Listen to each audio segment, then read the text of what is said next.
更津唐北一家っていう話をちょっと前に YouTube に上げたんですけど、あのスレッドの答えというか、パトロール中にうちの親父たちが見た人たち、その人たちの目撃談だったり実在しましたよってエピソードだったりがダイレクトメッセージでたくさん来たんですよ。そのスレッドっていうのが昭和50年代千葉県木更津市で、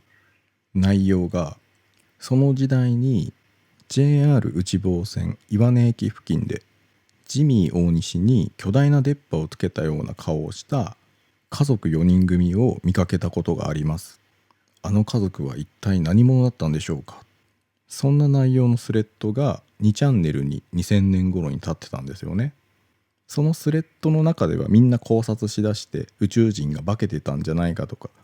私もこんな変な人見ましたみたいなエピソードが書かれるようになっちゃって、結局スレッドを立てたイチさんのあの家族は何だったんでしょうかの答えが出ないまま終わっちゃったんですよ、そのスレッドがね。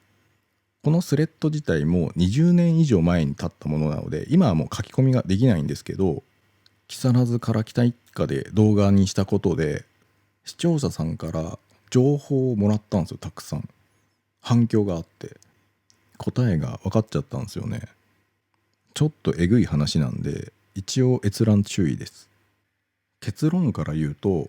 あのスレッドの54番とか55番あたりに根本隆さんが書いた「人生解読鳩場」っていう本から引用があるんですけど、それなんですよ。僕も本を手に入れたんでちょっと読み上げるんですけど、あのスレッドに書いてある通りで、中山くんの友人が、この中山くんってこの本の中のまた別のエピソードで出てくる人なんですけど、その中山くんの友達ですね。千葉県内の某施設で働いており、宿直の晩に中山くんが遊びに行った際、気になる施設の利用者さんがいたと。50歳ぐらいの知的障害を持つ人なんですよね。そのカルテを面白半分でちょっと見てみたら素性がすごかったと。まず知的障害を持つおじいさんと知的障害を持つおばあさん、この2人が実の兄弟でありながら子供を設けてしまったんですね。しかも男2人女2人の4人の子供で、その4人の子供も知的障害を持っていたと。数年するとまたその4人の兄弟も入り乱れて子供ができちゃうんですよね。3世代目が生まれてしまったと。その3世代目の1人がその施設にいた知的障害を持つ人だった、そんなエピソードが入ってて、ただこの本が出版されたのが95年なんですよ。その施設にいた人が50歳ぐらいって書いてあるんで、スレッドだとちょっと時間が合わないっていうのがあるんですけど、昭和50年代いわゆる1975年以降、その頃に父親と母親、14歳ぐらいの娘と9歳ぐらいの息子っていう目撃談なんで、ちょっと時代が合わなかったりするんですよ。人生解読鳩場には家系図みたいのがイラスト付きで載ってるんですけど、これ以上に生まれた人がいたのかなと思ったら、やっぱそういうことみたいでダイレクトメッセージが来て、この家族よく知ってますよ、近所に住んでたんでっていう人が教えてくれたんですけど、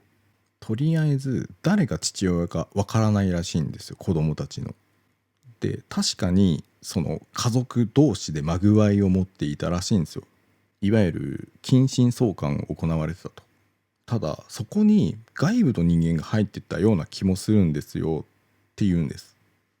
でまた他の人からもらった情報なんですけど、容姿はみんな出っ歯で、ランクイバっていうんですかね、みんな似たような独特な顔をしてたんだけど、一人だけ女性でちょっと綺麗な人もいたんです。だから種が違う人がいたかもしれないんですよねつってて。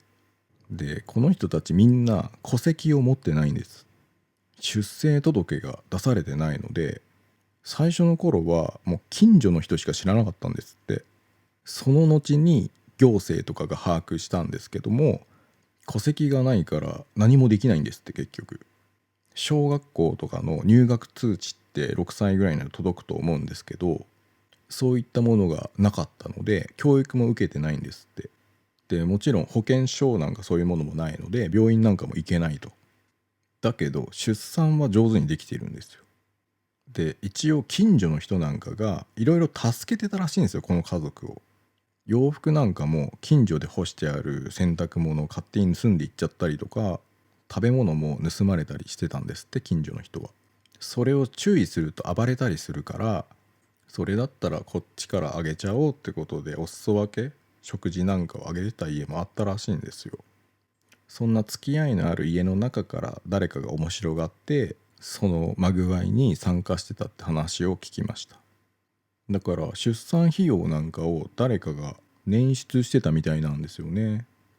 年代が合わないのは計画的に出産しているわけじゃないので、できたタイミングで産んでると。で父親はどの人かわからない、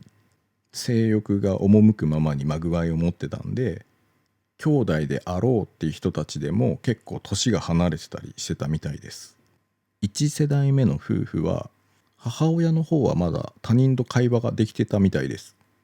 お父さんの方は毎日トラックが迎えに来て、日雇いの仕事をしてたみたいなんですよね。だけどある時車にひかれて死んじゃったみたいです。お母さんの方は乳がんだけど、誰かがやっぱり手術費用を捻出したのか一度だけ手術を受けたみたいなんですけど、その後に亡くなったと。普通に近所の人の間では有名な一家でした。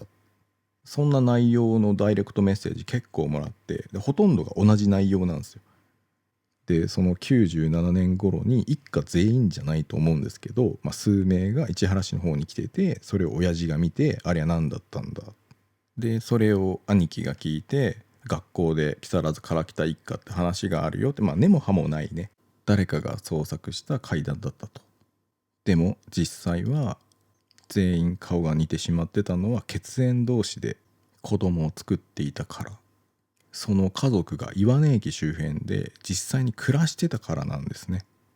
今はもう岩根駅周辺には住んでないみたいです。ちょっとオカルトとは違うえぐみの強い、ご近所さんのエピソードなどをしっかりもらったんで、多分おそらくそうでしょうと。木更津から来た一家と昭和50年代木更津市内でっていうスレッドの結末がこういう話でした。ソニー・ビーン一族みたいなね、